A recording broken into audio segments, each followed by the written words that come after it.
మొత్తానికి కల్వకుంట్ల కవిత గారు ఇంటికి చేరుకున్నారు. మార్చ్ 26 తారీఖు రోజు ఆమెను అరెస్ట్ చేసి తీసుకుపోయిన తర్వాత మొదటిసారిగా 5 నెలల తర్వాత ఇంటికి చేరారు. ఇంటికి చేరినటువంటి క్రమంలో అంటే కొంత ఏది భావోద్రేగానికి లోనైనప్పటికీ కూడా అసలు బయట సిచ్యువేషన్ సినారియో అంతా ఒకసారి కనుక అంటే నా పాయింట్ ఆఫ్ వ్యూలో అబ్జర్వ్ చేస్తే సో తనకి జైలు నుంచి బయటికి రాగానే కొడుకును సహజంగానే హత్తుకుంటారు. కొడుకును హత్తుకుంది. ఆ తర్వాత కేటీఆర్ హరీష్ రావు ఎందుకో జర ముఖం తిప్పినట్టు నిలబడరాడా, అదొక సీన్ కనిపించింది. రెండో సీన్ ఏంటంటే సో కేసీఆర్ ఇప్పటి వరకు గలవలే, వచ్చినప్పటికి కూడా మరి ఫోన్లో కూడా మాట్లాడి ఉండొచ్చు, రాలేదు. బహుశా ఇవాళ మరి ఫామ్ హౌస్కి పోయి కలుస్తుందా ఎట్లా అనేది చూడాలి. కానీ ఇక్కడ ఈ మధ్య గ్యాప్లో కేసీఆర్ అనేకమైనటువంటి ప్రయత్నాలు చేసినట్టుగా కనిపిస్తూ ఉంది. కేసీఆర్ చేసిన ప్రయత్నాల్లో చాలా సూక్ష్మ స్థాయిలో నుంచి కనుక అబ్జర్వ్ చేస్తే జైల్లో 5 నెలల కాలం పాటు ఉన్నటువంటి ఒక మహిళ, ముఖ్యంగా మనలాంటి మొంజోడైతే ఏం కాదు కానీ ఓ మహిళ ఉంది. మహిళ మొదటిసారిగా జైలుకు పోయి 5 నెలల కాలం పాటు అందులో ఉండడం అంటే మానసికంగా చాలా వీక్ అయిపోయి ఉంటారు. మానసికంగా చాలా వీక్ అయిపోయి అసలు ఏంది నేను ఎక్కడ ఏం చేసినా అనేది అప్పుడు తత్వం అంతా బోధపడతా ఉంటుంది అన్నట్టు. సో చాలా మానసికంగా వీక్ అయిపోయి బలహీనంగా మారిపోయి సో ఆలోచన, ఇల్లు, సంసారము, పిల్లలు అనేటువంటి ఒకటి గుర్తుకొచ్చి ఆ రక్త బాంధవ్యాలు ఏవైతే ఉన్నాయో అవి కొంచెం మనిషిని వీక్ చేస్తూ ఉంటాయి. అయితే జైలు నుంచి బయటికి రాగానే ఆమెకు ఎట్లాంటి వాతావరణం ఉండాలనేది కేసీఆర్ ఆలోచన చేసిండు. అంటే జైలు నుంచి బయటికి రాగానే సో ఆమె ఫైటర్ అని ఇంకోటి స్లోగన్స్ తోటి టీఆర్ఎస్ పార్టీలో ఉన్నటువంటి చాలా మంది ప్రజాప్రతినిధులను ఆమె బయటికి వెళ్ళగానే కనిపించేటట్టు పెట్టడం ద్వారా ఏమైందంటే ఓహో నా కోసం వీళ్ళందరూ ఉన్నారు అనేటువంటి ఒక భావన కల్పిస్తూ అసలు బీఆర్ఎస్ పార్టీకి ఒక సేమ్ టైంలో ఉన్నటువంటి ఎమ్మెల్యేలు అయితే 9 మంది 8 మంది పోయారు. మిగతా ఎమ్మెల్యేలు ఎవరు పోలేదు, అందరు డుమ్మగొట్టారు. ఎమ్మెల్సీలు పోయారు, కొంతమంది ఎంపీలు పోయి ఆమెకు ధైర్యంగా మేమంతరం ఉన్నామనేటువంటి ఒక ఫోర్స్ను చూపెట్టే ప్రయత్నం చేశారు. తద్వారా ఆమె కన్నీళ్లు పెడుతూనే వెంటనే మళ్ళీ రిక్రియేషన్ అయిపోయి ఓహో నేను నా కోసం ఇంత పరివారం ఉందా అనేటువంటి ఒక సీన్ అయితే కనిపించింది. ఆ తర్వాత ఆమె ప్రత్యేక విమానంలో ఇక్కడ హైదరాబాద్ ప్రత్యేక విమానం ఏదో విమానంలో వచ్చారు. విమానంలో వచ్చినటువంటి సందర్భంలో ఆమె కొద్దిగా ఆమె పరిస్థితి ఎట్లా ఉందంటే కొద్దిగా నేను వచ్చేసిన అమ్మ ఎన్ని రోజులైంది అనేటువంటి ఒక ఫీలింగ్ ఆమెలో కనిపిస్తూ ఉంది. వాళ్ళ కొడుకు తర్వాత వాళ్ళ అన్న వీళ్ళందరూ కలిసి వస్తూ ఉన్నారు. సో ఇది కవిత గారు నిన్న వచ్చినటువంటి సందర్భంలో అయితే కేసీఆర్ని ఎందుకు గెలవలేదు అంటే కేసీఆర్ వాస్తవానికి కూడా కేసీఆర్ను కలుస్తారని అనుకున్నారు. బిడ్డ ఎట్లున్నామని చెప్పి చాలా టీవీ ఛానళ్ళు అడిగినాయి, నిజంగానే అడిగితే అడిగి ఉండొచ్చు. కానీ పోయిన తర్వాత ఇప్పుడు కేసీఆర్ను కలిసిన తర్వాత సీన్ ఎట్లా ఉంటుంది, సో తండ్రి అంటే సహజంగానే ఉంటుంది, ఎవరికైనా ప్రేమ. ఆడబిడ్డ అంటే తండ్రికి విపరీతమైన ఇష్టం, ఇంకా ఇష్టం ఉంటుంది అన్నట్టు. సో కవిత అంటే కూడా సహజంగానే ఇష్టం ఉంటుంది. కాబట్టి మరి కవితకు కేసీఆర్కు ఉన్నటువంటి బాంధవ్యం ఏదైతే ఉందో ఇది బాంధవ్యం అంతా మనకు క్లియర్గా ఇక్కడ చేయి పట్టుకుంటుంది చూడు.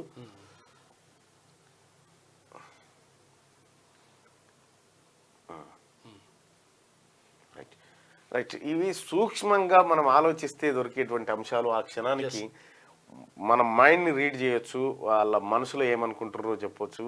ఇది కొంత లాజిక్స్ ఉంటాయి కొన్ని. అయితే విషయం ఏంటంటే జోగిన్పల్లి సంతోష్రావు వచ్చిండు కదా, ఆయన చాలామంది వచ్చారు. అయితే కేసీఆర్ను కలిసిన తర్వాత ఎట్లా ఉంటుంది ఆ సీన్, ఎట్లా ఉంటుంది అంటే కేసీఆర్ చాలా క్యాజువల్గా కనిపించే అవకాశం ఉంది. అంటే మీడియాకు సరే బయట లోపల ఉన్నా కానీ చాలా క్యాజువల్ గా కనిపించేటువంటి అవకాశం ఉంటుంది. కవిత గారు కూడా ఏముందినా ఇట్లా పోయి అట్లా వచ్చిన యాంగిల్లోనే ఆ కలయిక ఏది ఆ తండ్రి కూతుర్ల బాంధవ్యం మనకు బయటి సినారియో కనిపించేటువంటి సీన్ అయితే ఇదే కనిపిస్తుంది అనుకుంటున్నాను నేనైతే. ఎందుకంటే సహజంగా అది ఉంటుంది. అయితే సరే ఈ కేసులో కేసీఆర్ బిడ్డను కలవలేదు, 5 నెలల పాటు కనీసం తొంగి చూడలేదని మనం మాట్లాడుకున్నాం, చాలా మంది మాట్లాడుకున్నారు, చాలా మంది చర్చ పెట్టారు. కానీ కేసీఆర్ ఏం చేసింది 5 నెలల కాలం పాటు? కేసీఆర్ తన ప్రయత్నాన్ని ఎక్కడ విరమించుకోలే. అవసరమైతే ఎంపీ సీట్లను పోగొట్టుకోవడానికి సిద్ధపడ్డాడు, కానీ కూతురును రక్షించుకోవడానికి అనేక ప్రయత్నాలు చేసిండు. ఆ ప్రయత్నాల్లో భాగమే భారతీయ జనతా పార్టీ 8 ఎంపీ సీట్లు గెలుచుకోగలిగింది.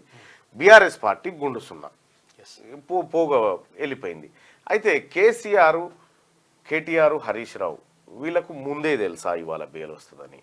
ఒకవేళ ముందే తెలిస్తే ఎవరు వీళ్ళకు సమాచారం ఇచ్చింది? మరి వెంటనే అందరు ఎమ్మెల్యేలు, అందరు ఎమ్మెల్సీలు వీళ్ళందరూ పోయి అక్కడ ఉండి బెయిల్ వచ్చే సంగతిని ముందే ఎట్లా పసిగట్టగలిగారు అనేది ఒక చర్చ. సరే, కోర్టులు వాటికున్నటువంటి పవర్స్ ఆధారంగా బెయిల్ మంజూరు చేసినది మనకు బయట కనిపించింది. కానీ కేసీఆర్ పాయింట్ ఆఫ్ వ్యూలో చూసినప్పుడు ఇతను ఖచ్చితంగా ఓ లోపాయకారి ఒప్పందం చేసుకొని ఉండి ఉండవచ్చు అనేటువంటి ఒక చర్చనైతే జరుగుతూ ఉంది.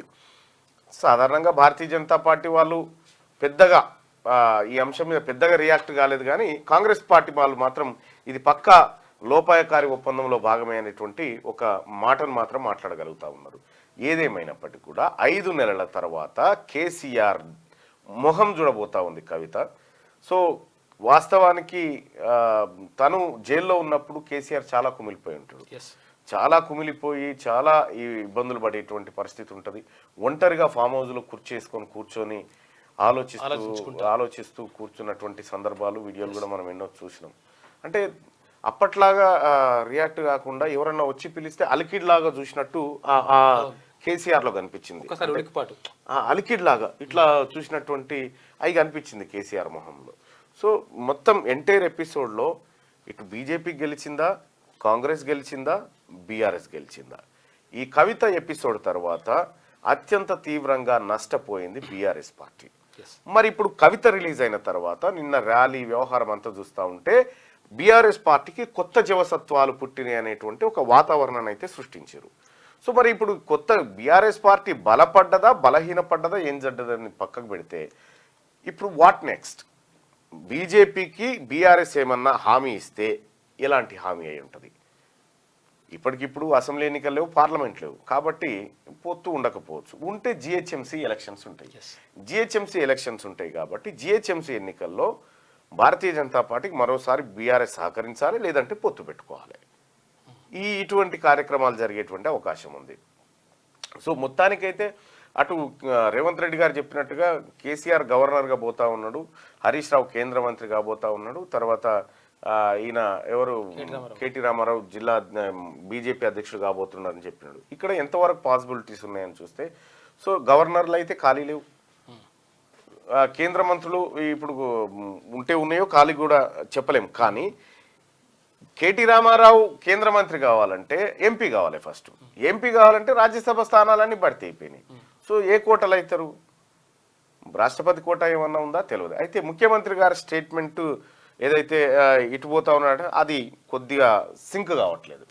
మిగతాదంతా సేమ్ టు సేమ్ ఇంకో వేరే వ్యూహం అయి ఉండొచ్చు. ఉంటే ఒకవేళ ఇప్పుడు మరి బీఆర్ఎస్ పార్టీకి ప్రత్యామ్నాయ నాయకత్వం మళ్ళీ ఏమని అని చెప్పేసి ఏమన్నా అట్లేమన్నా నడుస్తుంది? అట్లేమన్నా అంటే ఎప్పుడైనా కూడా మీరు చూడండి, జనాల్లో సాధారణంగా ఏముంటదంటే ఒక వ్యక్తి మీద రాజ్యం అణచివేతకు దిగినప్పుడు ఆ వ్యక్తి చుట్టూ ఒక లేయర్ ఫామ్ అవుతుంది. ఏంది అది? సానుభూతి అనేటువంటి ఒక లేయర్ ఫామ్ అవుతుంది. లేదంటే అంత పెద్ద వాళ్ళతో కొట్లాడింది అనేటువంటి ఒక శక్తి వాళ్ళకు అనుకోకుండా వస్తుంది. ఆ శక్తి వీళ్ళందరిని ఆకర్షిస్తూ ఉంటుంది, వీళ్ళందరిని ఆకర్షించేటువంటి ప్రయత్నం చేస్తున్నట్టు. అందులో భాగంగానే ఎవరికైనా కూడా, ఈవెన్ నువ్వైనా నేనైనా ఎవరైనా ఒక రాజ్యంతో పోరాడేటప్పుడు రాజ్యం నీ పైన దాడికి దిగినప్పుడు సహజంగా నీకు ప్రజల మద్దతు కూడా కలుగుతుంది. సో ఈ సిచ్యువేషన్ ని ఆమె ద్వారా బీఆర్ఎస్ పార్టీని డెవలప్ చేయడానికి వాడతారా ఎట్లా అనేది కూడా చూడాలి. రైట్ గా ఎక్స్ డౌన్, ఇండియా యుఎస్ సహా పలు దేశాల్లో అంతరాయం, కారణం ఏంటో వెల్లడించిన Twitter management. Micro blogging sites X down అయిపోయింది. మంగళవారం రాత్రి అమెరికా, కెనడా, యూకే సహా పలు దేశాల్లో ట్విట్టర్ సేవలకు అంతరాయం ఏర్పడింది. అమెరికాలో 36,500, కెనడాలో 3,300, యూకేలో 1,600 మంది యూజర్ల ట్విట్టర్ ఖాతాలు స్తంభించాయని డౌన్ detective.com అనే వెబ్సైట్ ప్రకటించింది. దాదాపు గంట సేపు యూజర్లు ట్వీట్లు చేయలేకపోయారని, కొత్త పోస్టులు లోడ్ కాకపోవడం, ఫీడ్స్ను రిఫ్రెష్ చేయలేకపోవడం వంటి ఇబ్బందులు ఎదుర్కొన్నారని తెలిపింది. భారత్లోనూ అతిపెద్ద సంఖ్యలో ట్విట్టర్ యూజర్లకు ఇలాంటి అంతరాయమే కలిగిందని పేర్కొంది. అయితే ట్విట్టర్ యాప్ డౌన్ అయిపోవడానికి గల కారణం ఏమిటన్నది ఇంకా తెలియరాలేదు. ఆ వెబ్సైట్ వివరించింది. కాగా ఎక్స్ యజమాని ఎలాన్ మాస్క్ ఇటీవల అమెరికా మాజీ ప్రెసిడెంట్ డొనాల్డ్ ట్రంప్ను ఆడియో ఇంటర్వ్యూ చేసిన సందర్భంగా కూడా ట్విట్టర్ సేవలకు అంతరాయం ఏర్పడింది. సో మొత్తానికి ట్విట్టర్ ఏదో కొద్దిగా డౌన్ అయిపోయిందట. ఇది చాలా అంటే ఒక రకంగా నిన్న మొన్న స్పీకర్ది కూడా హ్యాక్ చేసి రకరకాలుగా హ్యాక్ చేసి చేస్తూ ఉంటారు. ట్విట్టర్ ఎందుకు ఆగిపోయింది? ఒక ట్విట్టర్ ఆగిపోతే ఎంత పెద్ద పరిచయం. ట్విట్టర్ ఆగిపోతేనే ఇట్లుంటుంది, మొత్తం ఇంటర్నెట్ ఆగిపోయి ఫోన్లన్నీ మొత్తం కూడా స్తంభించిపోతే అసలు ప్రపంచం ఎట్లయితుంది? అదే కదా అసలు. అంటే మొత్తం ఇక అంటే బ్యాంకు లావాదేవీలు వేల కోట్లు లక్షల కోట్లు ఉన్నాయి అన్నాడు కూడా బ్యాంకు లావాదేవీలు అన్నీ ఉంటాయి. ఏది ఇప్పుడు ఆన్లైన్లో ఉన్నాయి కథ అంతా. బుక్కులలో పాస్బుక్లలో రాసిచ్చు లేదా? బెంగాల్ బంద్తో హింస ట్రైనీ డాక్టర్ హత్యను ఖండిస్తూ ర్యాలీ చేసిన స్టూడెంట్లపై పోలీసులు లాఠీచార్జ్ నిరసిస్తూ బీజేపీ నేతలు బుధవారం చేపట్టిన 12 గంటల బెంగాల్ బంద్ హింసాత్మకంగా మారింది. బాంబు దాడులు, కాల్పుల ఘటనలు చోటు చేసుకున్నాయంట అక్కడ. రైట్ గా బీజేపీతో ఒప్పందంలో భాగంగానే కవితకు బెయిల్. ఢిల్లీ లిక్కర్ స్కామ్ లో బీఆర్ఎస్ ఎమ్మెల్సీ కవితకు బెయిల్ లభించడంపై సీఎం రేవంత్ రెడ్డి స్పందించారు. కవితకు బెయిల్ రావడాన్ని నేను తప్పుపట్టడం లేదు. మనీష్ సిసోడియాకు బెయిల్ రావడానికి 15 నెలలు పట్టింది. సీఎం కేజ్రీవాల్ కు ఇప్పటికీ బెయిల్ రాలేదు. కానీ కేవలం 5 నెలల్లో కవితకు బెయిల్ ఎలా వచ్చింది అని ప్రశ్నించారు. కవితకు ఇంత త్వరగా బెయిల్ రావడానికి బీజేపీ మద్దతు ఉందని అనుకుంటున్నట్టు తెలిపారు. ఎంపీ ఎన్నికల్లో బీజేపీ కోసం బీఆర్ఎస్ పనిచేసిందని, 8 సీట్లలో బీజేపీ గెలవడానికి కేటీఆర్, హరీష్ కృషి చేశారని ఆరోపించారు. బీజేపీ బీఆర్ఎస్ ఒప్పందం ప్రకారమే కవితకు బెయిల్ వచ్చిందని అన్నారు. బీజేపీతో ఒప్పందం లేకపోతే బీఆర్ఎస్ 7 చోట్ల డిపాజిట్ కోల్పోయి 15 చోట్ల 3వ స్థానంలో ఉంటుందని అన్నారు. ఇది సహజంగా ఆ రోజంతా అనలిస్టులు వాళ్ళందరూ అనుకున్నటువంటి అంశమే. ఇంకా నేను రేవంత్ రెడ్డిని ఎవరిని వదల, కేసీఆర్ల ఆరంభ శూరత్వం కాదు, ఆయనతో పోలికేంటి? సీఎం రేవంత్ కూల్చివేతలపై ఒత్తిడి ఉంది, అయినా వెనక్కి తగ్గం. నా కుటుంబం కబ్జా చేసినట్టు చూపిస్తే దగ్గరుండి కూల్చివేయిస్తా. 5 రోజుల్లో మరిన్ని కూల్చివేతలు. ఎన్నికల అఫిడవిట్లో జన్వాడ ఫామ్ హౌస్ గురించి దాచినందుకు కేటీఆర్ పై అనర్హత వేటు వేయాలి. అక్రమ నిర్మాణాలు చేసిన బీఆర్ఎస్ ఎమ్మెల్యేను సస్పెండ్ చేయాలి. తెలంగాణ వచ్చిన తర్వాత చెరువుల రికార్డులు మాయం. హరీష్ రావు ఒప్పుకుంటే ఆయన అధ్యక్షతనే నిజ నిర్ధారణ కమిటీ వేస్తామని చెప్పి మీడియాతో సీఎం చిట్చాట్ చేసిండు. ఇక్కడ నేను రేవంత్ రెడ్డిని ఎవరిని వదల, కేసీఆర్ల ఆరంభ శూరత్వం కాదు. కేసీఆర్ ఏదైతే ఆరంభ శూరత్వం చేసి ఆరంభించారు పద్యం బాడి అని ఆయనే వదిలేస్తాడు. అయితే నేను ఆ తరీఖ మనిషిని కాదు అని చెప్పి చెప్తా ఉన్నాడు. అయితే వాస్తవానికి రేవంత్ రెడ్డి గారిని కేసీఆర్ను పోల్చనికి కూడా లేదు. రేవంత్ రెడ్డి గారు సరే పరిపాలన అనుభవం లేకపోయినప్పటికీ కూడా ఏదో నేర్చుకునే ప్రయత్నం అయితే చేస్తుండు. నేర్చుకున్నదైతే పక్కా ఇంప్లిమెంట్ చేస్తుండు. అంతవరకు ఓకే. ఇక కేసీఆర్ కు ఉన్నటువంటి అనుభవం ఏంటంటే కేసీఆర్ ఎట్లా మోసం అందులో కూర్చొని వాస్తవానికి అడ్మినిస్ట్రేషన్ రూపంలో చూసుకుంటే లేకపోతే ఇంకో రూపంలో చూసుకుంటే సరే మొత్తం అవినీతికి తెగబడి ఏం చేసిరు అనేది కాదు, కానీ వ్యవస్థల్ని చిన్నాభిన్నం చేసిండు. చేసి కూడా దాన్ని కవర్ చేసుకుండు. ఏమీ చేయలేదు, అంత గొప్పదే జరిగిందని. ఇక్కడ బుధవారం సెక్రటేరియట్ ఆవరణలో తెలంగాణ తల్లి విగ్రహ ఏర్పాటుకు భూమి పూజ చేస్తున్న సీఎం రేవంత్ రెడ్డి పక్కన మంత్రి కోమటిరెడ్డి వెంకటరెడ్డి, కేకే తదితరులు ఉన్నారు. ఇక హైడ్రా కూల్చివేతలపై వెనక్కి తగ్గేది లేదని సీఎం రేవంత్ రెడ్డి తేల్చెప్పారు. అక్రమ నిర్మాణాల కూల్చివేతలు ఆపాలంటూ తనపై చాలా రకాలుగా ఒత్తిడి తెస్తున్నారని, అయినా ఆపేది లేదని స్పష్టం చేశారు. బుధవారం తెలంగాణ తల్లి విగ్రహ ప్రతిష్టాపనకు సంబంధించి శంకుస్థాపన కార్యక్రమం ముగిసిన తర్వాత సెక్రటేరియట్ లో సీఎం రేవంత్ రెడ్డి మీడియాతో చిట్చాట్ చేశారు. ఈ సందర్భంగా హైడ్రా, రుణమాఫీ, కవితకు బెయిల్ తదితర అంశాలపై మాట్లాడారు. ఆరంభ శూరత్వం అని ఏదో 1-2 కూల్చేసి ఆపేస్తారని అంటున్నారు. గతంలో కేసీఆర్ కూడా ఇట్లానే అయ్యప్ప సొసైటీలోని కొన్ని అక్రమ నిర్మాణాలు కూల్చేసి తర్వాత ఆపేశారని, ఇప్పుడు అట్లనే అవుతుందని అనుకుంటున్నారు. నేను రేవంత్ రెడ్డిని, కేసీఆర్ కు నాకు పోలికేంటి? చెరువులు, కుంటలు, నాలాలు, పార్కులు ఆక్రమించి కట్టిన నిర్మాణాలు ఎవరివైనా సరే, ఎంతటి వాళ్ళైనా సరే, 30 ఏళ్ల కిందటిదైనా 3 ఏళ్లదైనా కూల్చివేస్తాం. ఇందులో ఏ అనుమానం అక్కర్లేదు. ఓల్డ్ సిటీ కాదు, ఏ సిటీ అయినా వెనక్కి తగ్గేది లేదు. ఓవైసీ బిల్డింగ్లైనా ఇంకెవరివైనా సరే అక్రమం అయితే కూల్చడమే. 5 రోజుల్లో మరిన్ని కూల్చివేతలుంటాయని ముఖ్యమంత్రి స్పష్టం చేశారు. ఇక ఇక్కడ విషయం ఏంటంటే ముఖ్యమంత్రి గారు మాట్లాడుతూ ఒక విషయం చెప్పిండు, బహుశా అది పేపర్లలో లేదేమో, ఇక ఇది చెప్పినాక చెప్తా. ఫామ్ హౌస్ కు సర్పంచ్ అనుమతిస్తాడా? జన్వాడలోని కేటీఆర్ ఫామ్ హౌస్ ఆక్రమణలోనే ఉన్నదంటూ తాను 2020లోనే ఆధారాలతో సహా బయటపెట్టిన విషయాన్ని సీఎం రేవంత్ రెడ్డి గుర్తు చేశారు. అప్పుడే కూలగొడతామన్నారు. ఇప్పుడు 2024 వచ్చింది, అయినా ఎందుకు కూలగొట్టలేదు అని ప్రశ్నించారు. సినిమా వాళ్ళు, రాజకీయ నాయకులు, జర్నలిస్టులను సమాజం ఆదర్శంగా తీసుకుంటుందని, అలాంటి వాళ్ళే FTL బఫర్ జోన్లో నిర్మాణాలు చేపడితే ఎలా అని ప్రశ్నించారు. జన్వాడ ఫామ్ హౌస్ నాది కాదు, లీజుకు తీసుకున్నా అని కేటీఆర్ అంటున్నారు. కానీ ఆ విషయాన్ని ఎన్నికల అఫిడవిట్లో పొందుపరిచారా అని ప్రశ్నించారు. ఇలాంటి విషయాలు దాచినందుకు కేటీఆర్ పై అనర్హత వేటు వేయాలని అన్నారు. ఆ నిర్మాణానికి సర్పంచ్ అనుమతి ఉందని అంటున్నారని, వాస్తవానికి అనుమతి ఇచ్చేది అధికారం సర్పంచ్ ఉండదని, పంచాయతీ సెక్రటరీకి మాత్రమే ఆ పవర్ ఉంటుందని ఆయన స్పష్టం చేశారు. అయితే నిన్న ముఖ్యమంత్రి గారు మాట్లాడుతూ ఏమంటే ప్రస్తుతానికి హైడ్రా హైదరాబాద్కే పరిమితం, హైదరాబాద్కే పరిమితం అనేటువంటి ఒక మాట చెప్పారు. అంటే హైదరాబాద్కే పరిమితం అయితే 111 జీవో పరిధిలోకి పోవట్లేదు అనేది మనకు స్పష్టంగా అర్థమైంది. వాస్తవానికి 111 జీవో పరిధిలో వెలిసినటువంటి ఫామ్ హౌస్ అన్ని అక్రమమే, అన్ని అక్రమమే, ఒక్కటి కూడా కాదు. అసలు కట్టడానికి ఛాన్సే లేదు, కట్టిరు. కాబట్టి ఓ రకంగా చెప్పాలంటే 111 జీవో పరిధిలోకి వెళ్తే అసలైన వాళ్ళు బయటకు వచ్చేది. మరి అటు వెళ్ళడానికి ఏమన్నా ఇబ్బంది అవుతుందా ఏందనేది తెలియదు, కానీ మొత్తానికైతే 111 సైడ్ పోయేటట్టయితే కనిపిస్తలేదు హైడ్రా. 111లో పారిశ్రామికవేత్తలు, బడా పారిశ్రామికవేత్తలు, రాజకీయ నాయకులు అందరూ ఉన్నారు. జహీరాబాద్ లో ఇండస్ట్రియల్ స్మార్ట్ సిటీ 2361 కోట్ల వ్యయం, 1.74 లక్షల మందికి ఉపాధి. ఏపీలోని ఓర్వకల్లు, కొప్పర్తిలో కూడా స్మార్ట్ సిటీ కారిడార్. మొత్తం 10 రాష్ట్రాల్లో ఏర్పాటు, కేంద్ర కేబినెట్ నిర్ణయం. 6450 కోట్లతో 3 కొత్త రైల్వే ప్రాజెక్ట్స్. ఈశాన్య రాష్ట్రాల్లో 4000 కోట్లతో హైడ్రో పవర్ ప్రాజెక్టులు. 234 నగరాలకు ప్రైవేటు FM రేడియో ఛానల్స్. ఇప్పుడు ఎవరు చూస్తుండే ఎఫ్ఎంలు? అప్పుడు ఎఫ్ఎం టీవీ లేనప్పుడు రేడియోనే. ఆకాశవాణి వార్తలు చదువుతున్నారు, వివిధ భారతి వాణిజ్య ప్రసార విభాగం. ఆకాశవాణి సంప్రతి వార్తా సుయంతం అని ఇట్లా సంస్కృత వార్తలు ఉంటుండే, హిందీ వార్తలు ఉంటుండే, అప్పుడు ఒకసారి ఆ వార్తలు వింటుండే. ఏం పెద్దయ్యా అంటే చిన్నమ్మ వరినారు, ఆకుపగులు, ఏదో తెగులు, వీటి ఏం చేయాలి, కలిపి చేయాలి, ఆవు పేడ, బర్రె పేడ పెట్టి పిచికారి చేయాలి, అట్లా ఉంటుండే. వాస్తవానికి కూడా రేడియో ఛానల్ నిజంగా ఈ తరం ఏదైతే ఉందో చూడండి లేదు, అటు ఏమీ లేనప్పుడు ఉంది. మా ఊర్లో నా చిన్నతనంలో ఒకటే టీవీ, ఒకటే టీవీ. ఆ టీవీ కూడా ఇక ఆయన కొట్టంగా తిట్టంగా పెట్టడం కూడా అందరికి రాదు. మళ్ళా ఆయించిన అదేది ఇది మీరు చాలా మంది ఆయింటినా తిప్పి ఉంటారు. ఇట్లా చేకోడు కింద చూస్తుంటాడు, వచ్చింది చాలా మంది ఈ యాంటీనాలు ఇవన్నీ చూసే ఉంటారు నాకు తెలిసి. మార్నింగ్ న్యూస్ చూస్తున్నటువంటి మిత్రులారా, ఈ లైక్ బటన్ ని క్లిక్ చేయాల్సిందిగా మీ అందరు రిక్వెస్ట్ చేస్తా ఉన్నా. దయచేసి లైక్ బటన్ పైన ఒకసారి FM రెయిన్బో మొన్న వచ్చింది, కానీ అంత ముందుకు ఆకాశవాణి, ఆకాశం, వివిధ భారతి ప్రసాద విభాగం. అవును. ఎందుకు ఈయన పేరేంది, శాంతి స్వరూప్ గారు కూడా ఇందులో చేసినట్టు.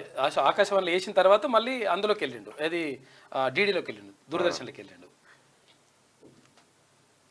చాలా మంది అప్పుడు ఏది క్రికెట్ వరల్డ్ కప్ లో వస్తే అది ఏదో ఒక ఇండియా ఆటనో ఏదో ఒకటి వస్తా ఉండే అలా.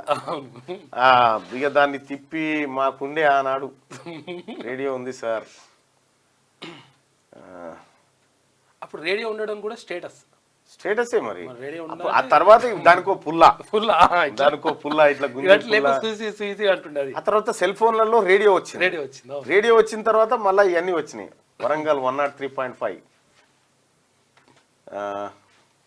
ఇట్లా చాలా ఉండే. అది మెల్ల ఇట్లా తిప్పుతుంటే ఇట్లా వచ్చేది కాదు, స్టేషన్ మారుతుంటే ఒక్కోసారి 2 స్టేషన్లు మిక్స్ అయ్యేటి. మిక్స్ అవుతుంటే ఒక దాంట్లో ఏమో ఎక్సర్సైజ్, ఒక దాంట్లో ఏమో ఆరోగ్యం, ఇట్లా అది కూర ఉండేది. రైట్. స్మార్ట్ సిటీ వస్తా ఉందట. ఇక సంగారెడ్డి జిల్లా జహీరాబాద్ లో ఇండస్ట్రియల్ స్మార్ట్ సిటీని ఏర్పాటు చేయనున్నట్టు కేంద్ర ప్రభుత్వం ప్రకటించింది. జహీరాబాద్ టౌన్ కు ఈశాన్యంలో 9 కిలోమీటర్ల దూరంలో దీన్ని ఏర్పాటు చేయనున్నట్టు తెలిపింది. ఫస్ట్ ఫేజ్ లో 3245 ఎకరాల్లో మొత్తం 2341 కోట్ల వ్యయంతో మౌలిక సదుపాయాలు కల్పించనున్నారు. ఈ ఇండస్ట్రియల్ స్మార్ట్ కారిడార్ లో 174,000 మందికి ఉపాధి లభిస్తుందని కేంద్రం పేర్కొన్నది. అలాగే దాదాపు 10,000 కోట్ల పెట్టుబడులు వస్తాయని తెలిపింది. అయితే ఇక్కడ ఒక స్మాల్ లింక్ ఉంటుంది.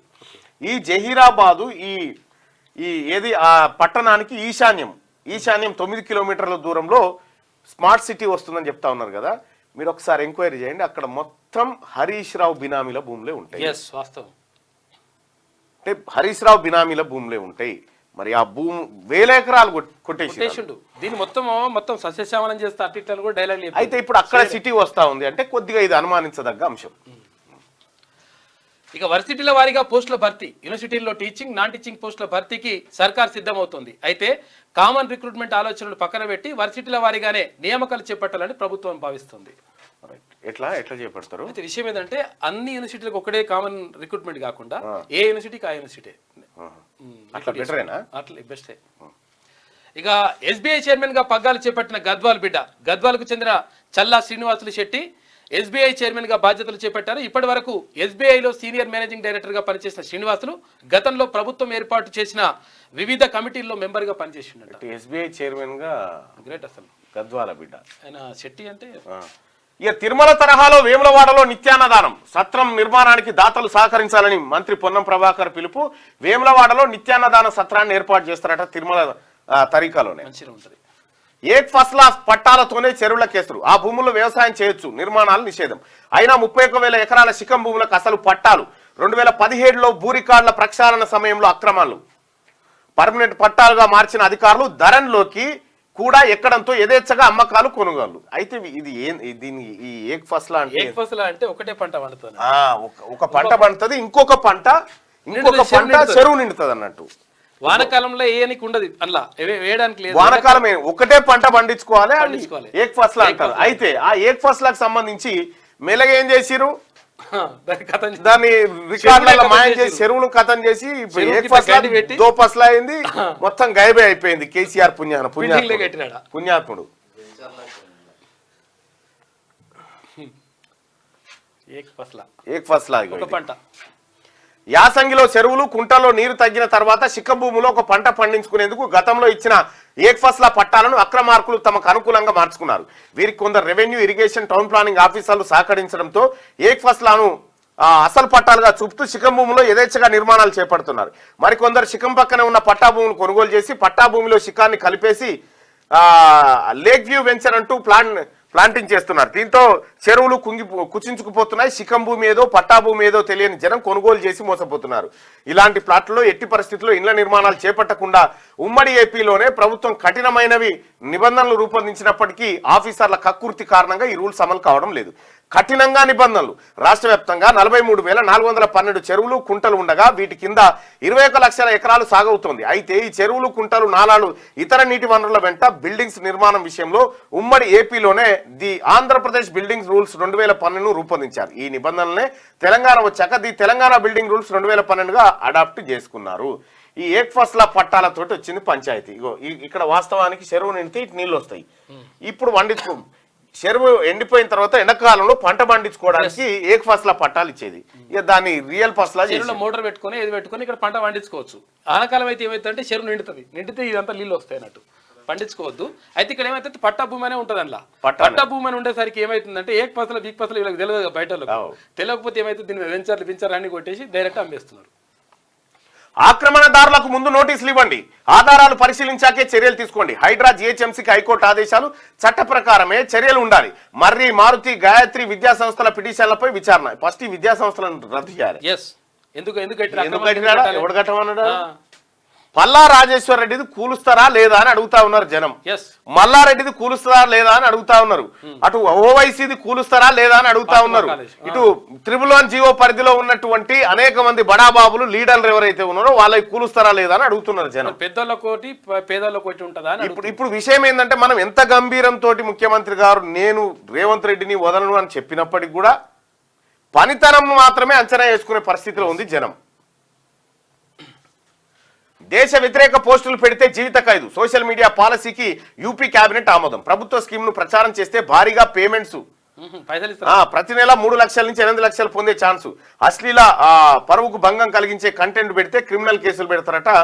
యూపీలో ఇది తీసుకొచ్చారు. అంటే యూపీలో సోషల్ మీడియా ఇన్ఫ్లుయెన్సర్స్ ఎవరైతే ఉంటారో ప్రభుత్వ పథకాలను ప్రచారం చేస్తే వాళ్ళకి 3 నుంచి 8 లక్షల వరకు ఇస్తారట. రైట్. ఇక రెండోది ఏంటంటే దేశ వ్యతిరేక పోస్టులు పెడితే జీవిత ఖైదు. అని చెప్పని అన్నారు. అయితే విషయం ఏంటంటే మరి ఇందులో ఏ పదాలు ఉంటాయి, ఎవరెవరు ఉంటారు? ఎస్, దేశ వ్యతిరేకం అంటే ఏంది? నరేంద్ర మోడీ గారిని అంటే దేశాన్ని అన్నట్టు అంటారా? మళ్ళా అదే భారతీయ జనతా పార్టీని అంటే దేశ వ్యతిరేకి అంటారా? ఇది ఏంది మరి? దీని కథ ఏందో తేలాలి. కండిషన్స్ ఈ కండిషన్స్ ఏందో తేలాలి. లేకపోతే ఏమవుతుంది అంటే ఇక మనకి నచ్చిన దేశద్రోహం కింద వేసి పారేస్తారు. వట్టిగానే వేసి పారేయచ్చు. ఇప్పుడు ఊపా కేసులు అటువంటివి పెట్టారు.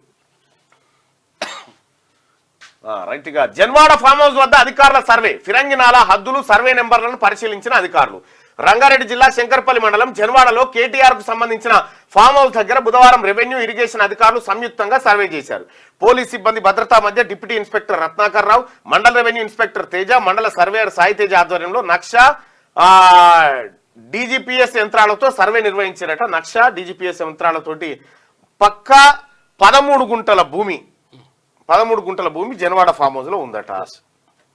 బఫర్ జోను నాలా గీలా 40 ఫీట్ల నాలా, 40 ఫీట్ల నాలా అంటే 40 ఫీట్లు ఉంటే ఇప్పుడు 2 ఫీట్లకు వచ్చిందట కథ ఆడ. అంటే దాని ముంగట గేట్ కట్టి మరి అదేందో కానీ. సో మరి ఇది అంతరంగాల సీరియల్ లెక్కనే నడుస్తుందా, ఏమన్నా దానికి లేపి పెట్టేది ఉన్నదా, బొక్కిన పెట్టేది ఉన్నదా అని చూడాలి. కిలోమీటర్లకు వచ్చిందట మరి అది అదంతా కుడుకుపోయింది. మరి రుణమాఫీపై ఫీల్డ్ సర్వే షురు, టెక్నికల్ సమస్యలున్న రైతుల ఇండ్లకు ఆఫీసర్లు, కుటుంబ నిర్ధారణ మొదలు ఆధార్ కార్డు వివరాల సేకరణ. రాష్ట్ర వ్యాప్తంగా పెండింగ్ లో 4.24 లక్షల అకౌంట్లు. 4 రోజుల్లో సర్వే పూర్తి చేసేందుకు నిర్ణయం. కుటుంబ సభ్యుల నిర్ధారణ కాకుండా ఆగిపోయిన రుణమాఫీ ప్రక్రియను అగ్రికల్చర్ శాఖ స్పీడప్ చేసింది. 2 లక్షల వరకు రుణమాఫీ కాని వారిలో ఫ్యామిలీ నిర్ధారణ కాకుండా నిలిచిపోయినవే ఎక్కువ ఉన్నట్లు అధికారులు చెప్తున్నారు. రాష్ట్ర వ్యాప్తంగా 4,24,873 క్రాప్ లోన్ అకౌంట్లు పెండింగ్ లో ఉన్నట్లు గుర్తించారు. ఉన్నతాధికారులు పంపిన జాబితా ఆధారంగా అగ్రికల్చర్ ఆఫీసర్లు లబ్ధిదారులను గుర్తించేందుకు గ్రామాల వారీగా ప్రతి ఇంటికి వెళ్తా ఉన్నారట. అయితే ఇది ఇక్కడ చాలా మంది చెప్తున్నటువంటి మాట ఏంటంటే మాకు రుణమాఫీ కాలేదంటున్నారు. ఇప్పుడు వాస్తవానికి రుణమాఫీ చేసిన పేరు కంటే ఈ కానోలతో బదనాం ఎక్కువైపోయింది. వాస్తవానికి అక్కడ కొంత మరి చేస్తే అందరికి చేసి ఏరిపోరన్నా అయిపోయేది. మరి ఈ లింకేజీలు ఇవన్నీ ఎట్లయినా చేసుడు తప్ప చేద్దామని అనుకున్నాం. రాజపూజ్యం 7 పాళ్ళు, అవమానం 60 ఉన్నది. 14 పాళ్ళు. రాజపూజ్యం 7, అవమానం 60 ఉన్నది. ఇప్పుడు దాని విషయంలో హైడ్రా విషయంలో అవమానం 0, రాజపూజ్యం 15 ఉంది. అవమానమే 0, రాజపూజ్యం 15 ఉంది. ఇక్కడ కూడా దీంట్లో కూడా హైడ్రాకు మంచి పేరు ఉన్నది. ముఖ్యమంత్రి రేవంత్ రెడ్డి గారి కంటే రంగనాథ్ గారికే ఎక్కువ ఉంది. ఇప్పుడు హైడ్రా విషయంలో మీ ఓటు ఎవరికని ఒకసారి పెడదాం. ముఖ్యమంత్రికా లేకపోతే రంగనాథ్ గారికి అని పెడదాం ఒకసారి.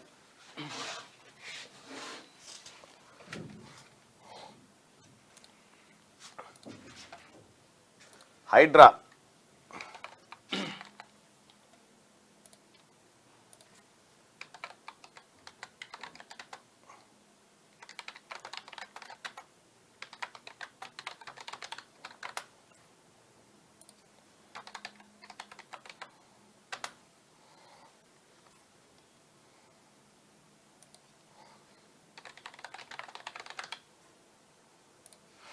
చలో హైడ్రా విషయంలో మీ ఓటు ఎటువైపు ఒక్కసారి.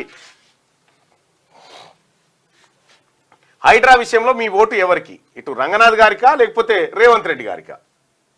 మీ ఓటు వేయండి. అలాగే ఇది లైక్ కూడా చేయండి, షేర్ కూడా చేయండి. ఇంకో ఆప్షన్ ఇద్దరికని పెట్టేది ఉండవు. ఎవరో ఒకరు తేలాలి కదా. మళ్ళన్నా మీరు సినిమా హీరో రియల్ స్టార్ శ్రీహర్ లాగా ఉంటారన్నా, నవ్వడం కానీ కోపం కానీ అలాగే ఉంటుంది అంటుంది.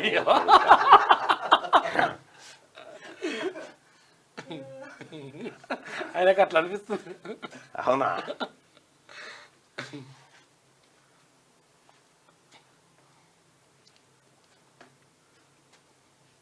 రంగనాథ్ గారికి, సీఎం గారికి సమగ్ర ఎందుకంటే ఈ హైడ్రా మీద విషయం ఏంటంటే నాకు కూడా అనుమానమే ఉంది. ఇది పోతుందా, పోరిస్తారా లేదా అనేది కూడా నాకు డౌట్ అయితే ఉంది. బడాబాబులే ఉన్నారు కాబట్టి వాళ్ళు అడ్డుకునే ప్రయత్నం కూడా చేస్తారు. ఉంటారు, ఇక సహజంగా ఉంటారు. మిమ్మల్ని గెలవాలి సార్, దమ్మున్న ఆఫీసర్. చాలా పెద్ద పెద్ద కేసులలో ఇన్వెస్టిగేషన్ చేసిన నల్గొండలో కానీ, వరంగల్లో కానీ, ఖమ్మంలో కానీ.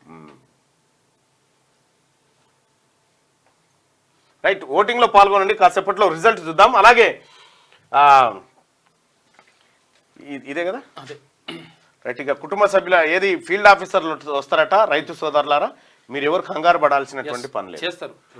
నేను బిల్డింగ్ కట్టినప్పుడు చెరువు లేదు, చెరువే నా బిల్డింగ్ ను కబ్జా చేసింది సార్ అని చెప్పి ఒక ఆయన వచ్చి ఫిర్యాదు చేస్తాడు. మనం నిన్న చెప్పినాం కదా, ఏది నా ఇంటి చుట్టూ చెరువు దోవీరు అని చెప్పి ఫిర్యాదు. అవి అట్లా ఆయన ఎడకాలంలో ఇల్లు కట్టిండు, అప్పుడు చెరువు లేదు, తర్వాత చెరువు కబ్జా పెట్టింది ఆ ఇల్లుని. జన్వాడ ఫామ్ హౌస్ కు అనుమతులే లేవంట, అయినా ఇంటి నెంబర్ కేటాయింపు, పన్ను వసూళ్లు. జీవో 111 నిబంధనలకు పూర్తి విరుద్ధంగా నిర్మాణం. రెండో రోజు కొనసాగిన రెవెన్యూ అధికారుల సర్వే. ఫిరంగి కాలువలో బఫర్ జోన్ లో ఆక్రమణలపై ఆరా. 1-2 రోజుల్లో మరోసారి పరిశీలించే ఛాన్స్. పూర్తి వివరాలతో త్వరలోనే కలెక్టర్ నివేదిక ఇవ్వబోతా ఉన్నారట. FTL లో సుందరీకరణ. హైడ్రా కమిషనర్ విస్మయం. రామ్నగర్ లో నాలా ఆక్రమణలు, మీర్పేటలో చెరువుల పరిశీలన, రికార్డుల ప్రకారం చర్యలు చేపట్టాలని రంగనాథ్ ఆదేశాలు జారీ చేసిండు. ఈ రంగనాథ్ గారిని చూస్తే ఇప్పుడు చుచ్చు పడుతుంది చాలా మందికి. రైట్, రేవంత్ రెడ్డి గారు మరి రంగనాథ్కి ఎక్కువగా 56% మంది రంగనాథ్ కోట్లేస్తే ముఖ్యమంత్రి గారికి 44% మంది వేసారు. అంటే రంగనాథ్ గారి పైన ప్రజల్లో విశ్వాసం ఎక్కువ ఉంది. రంగనాథ్ గారు ఇప్పుడు మీ ఇద్దరు నిలబడితే నువ్వే గెలిచినట్టున్నావు ఈ విషయంలో. మీకంటే ఒక 12% ఓట్లు తక్కువన్నాయి రేవంత్ రెడ్డి గారికి. Where is KA Paul, any lands? మరి కేఏ పాల్ గారు అయితే చాలా మంది అన్న గీలని ఇంటర్వ్యూ చేయి, గాలని ఇంటర్వ్యూ చేయి అని చెప్పి చెప్తా ఉంటారు. మీరు ఒకటి గుర్తుపెట్టుకోరి, క్యూ న్యూస్ ఎప్పుడు కూడా సెలబ్రిటీలను ఇంటర్వ్యూ చేయదు. క్యూ న్యూస్కి వచ్చినోనే సెలబ్రిటీని చేస్తుంది.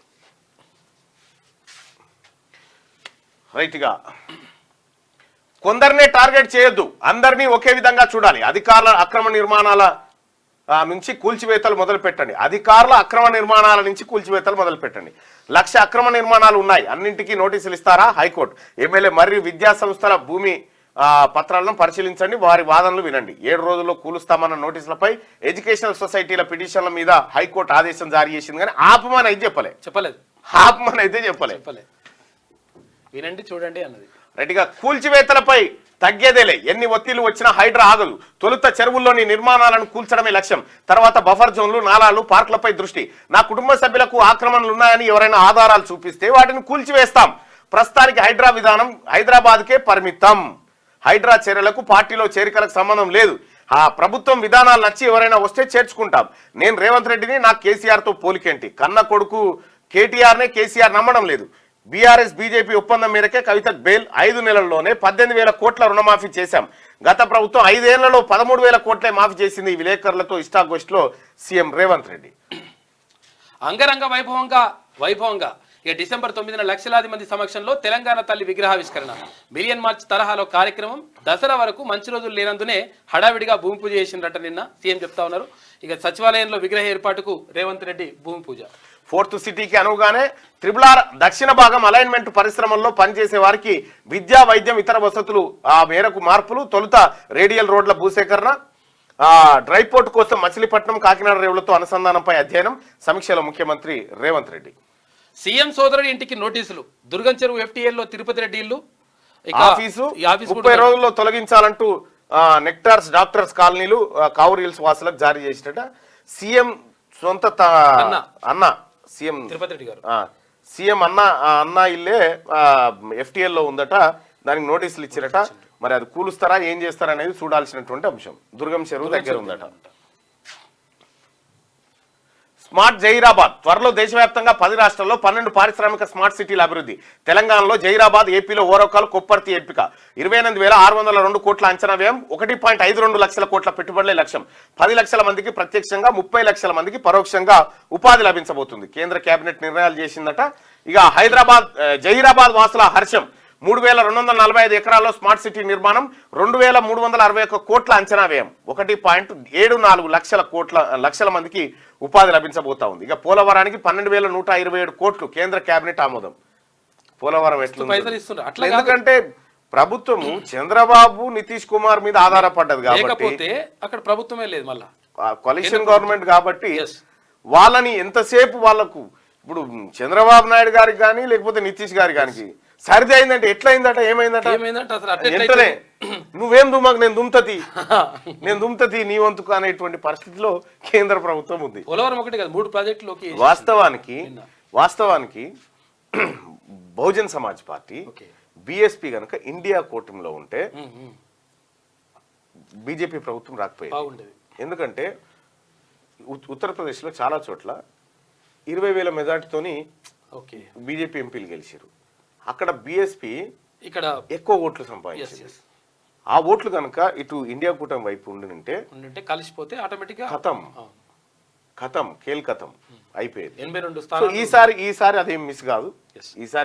ఈసారి పక్కా కాంగ్రెస్ పార్టీ ఇండియా కూటమి అధికారంలోకి వస్తుంది. రాహుల్ గాంధీ గారు 100% ప్రధానమంత్రి అవుతాడు. ఎందుకంటే రాహుల్ గాంధీ గారి విధానంలో, ఆయన వ్యూహంలో చాలా మెచ్యూరిటీ ఉంది. ఆయన బీజేపీని ఎట్లయితే దెబ్బ కొట్టాలనుకున్నాడో ఆ వ్యూహాలన్నీ పర్ఫెక్ట్ అవుతాను. మరీ ముఖ్యంగా ఓబీసీలకు దగ్గర కావడానికి ఆయన కులగణన చేపట్టేటువంటి అంశం ఏదైతే ఉందో అది పర్ఫెక్ట్. వ్యూహాత్మకంగానే ముందుకు. జగన్ కు బిగ్ షాక్. వైసీపీకి మోపిదేవి గుడ్ బై. రాజ్యసభకు నేడు రాజీనామానంట. త్వరలో టీడీపీలోకి, అదే దారిలో మరో వైసీపీ ఎంపీ బీద మస్తాన్ రావు, అయోధ్య రామరెడ్డి, బోసు బాబురావు, రఘునాథ్ రెడ్డి, ఆర్ కృష్ణయ్య కూడా పార్టీలో ఉంటే భవిష్యత్తు లేదనే అంచనా. ఇక వైసీపీలో మిగిలే ఎంపీలు వైవి విజయసాయిరెడ్డి, నిరంజన్ రెడ్డి అనట. పార్టీకి ఎమ్మెల్సీ పోతుల సునీత గుడ్ బై. శాసనమండలి సభ్యత్వానికి రాజీనామా. చాలా మంది వెళ్ళిపోతున్నట. వెళ్ళిపోతే పవర్ ఎక్కడ ఉంటే అక్కడ మారుతూనే ఉంటారబ్బా.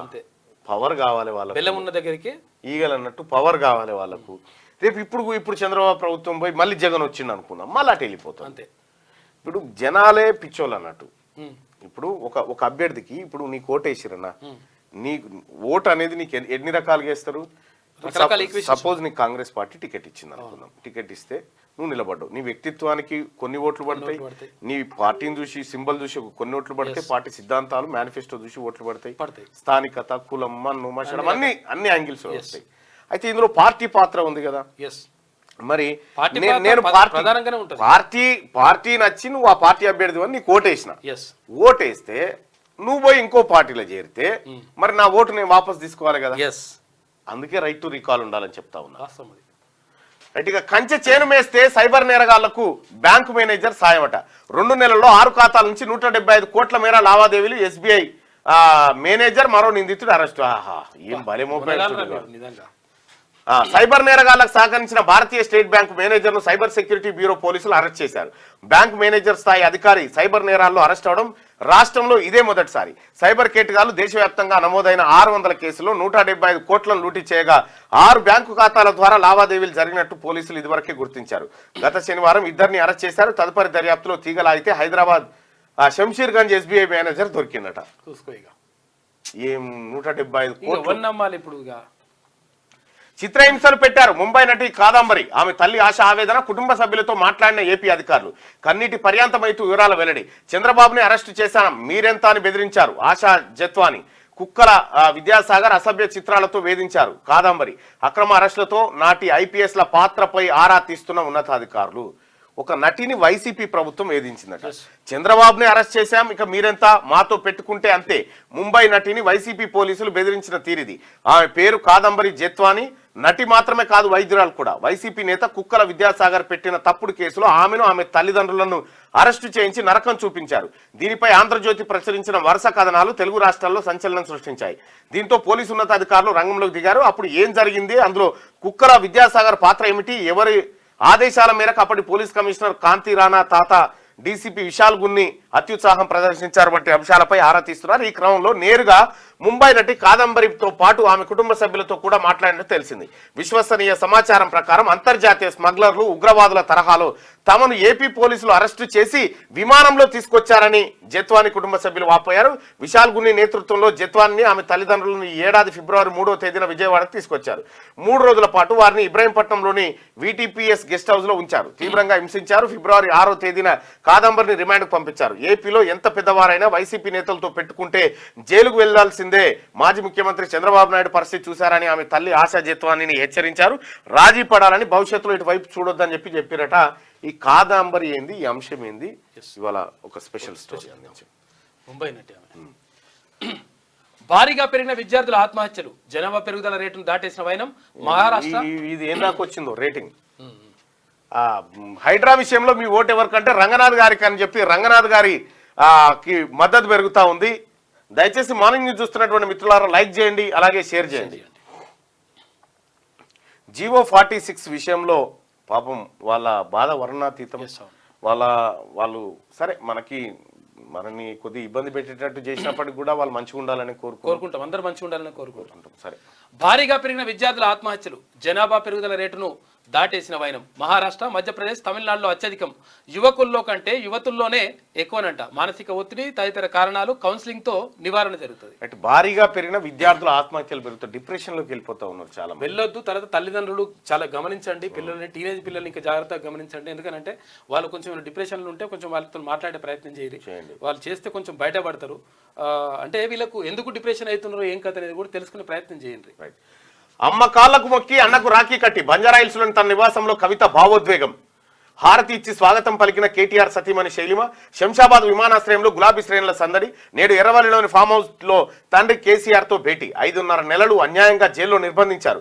అపవాదుల నుంచి కడిగిన ముత్యంలా బయటపడతా పోరాటం కొనసాగిస్తా, ఎప్పటికైనా న్యాయం గెలుస్తుందని చెప్పి కవిత గారు చెప్తున్నటువంటి మాట. మాఫీపై తలో మాట.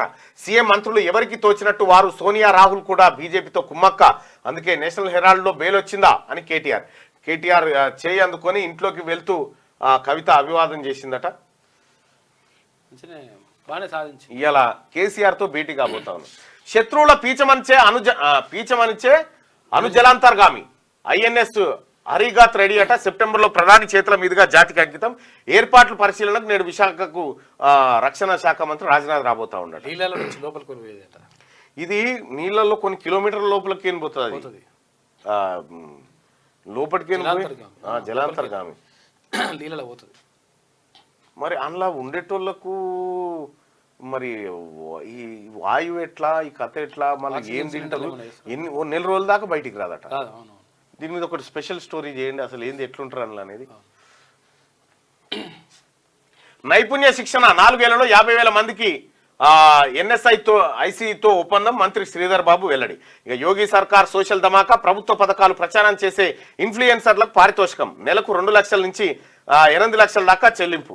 మీరు ఇప్పుడు పెట్టిరు కదా, మా కేసీఆర్ ఇప్పుడు పెట్టిన ఈడ వాని ఈ ఉంటాయిగా కేడీ ఛానల్స్ అని, ఎప్పుడో ఈ పథకం ఎప్పటి నుంచి అవుతుంది మా దగ్గర, ఇంకా ఎప్పుడో పెట్టిండు, మీరు లేట్ ఉన్నారు ఇంక ఇలా. సో ఇది ఆంధ్రజ్యోతిలో ఉన్నటువంటి వార్తలు. ఇక ఒకసారి శనార్థి తెలంగాణ చూసుకుంటే Janwada farm house survey continue అవుతా ఉంది. సర్వేలో సంచలన విషయాలు వెలుగులోకి వస్తా ఉన్నాయి. 66 ఫీట్ల ఫిరంగి నాలా కబ్జా. స్థానికుల సమాచారం సేకరిస్తున్న అధికారులు. బా ఏమో కబ్జా ఉంది చూడగా.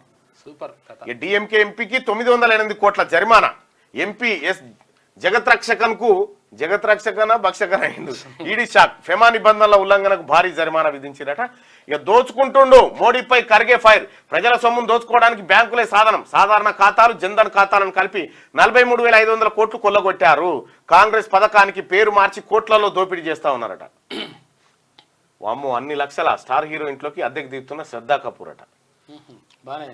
అయితే ఇందులో ఏదో ఇంకా ఏదో మెటీరియల్ అడుగుతా ఉన్నారు. అది ఏందో ఈ యాప్ లో అదేందో చూడరన్న ఒకసారి మాట్లాడి చెప్పండి.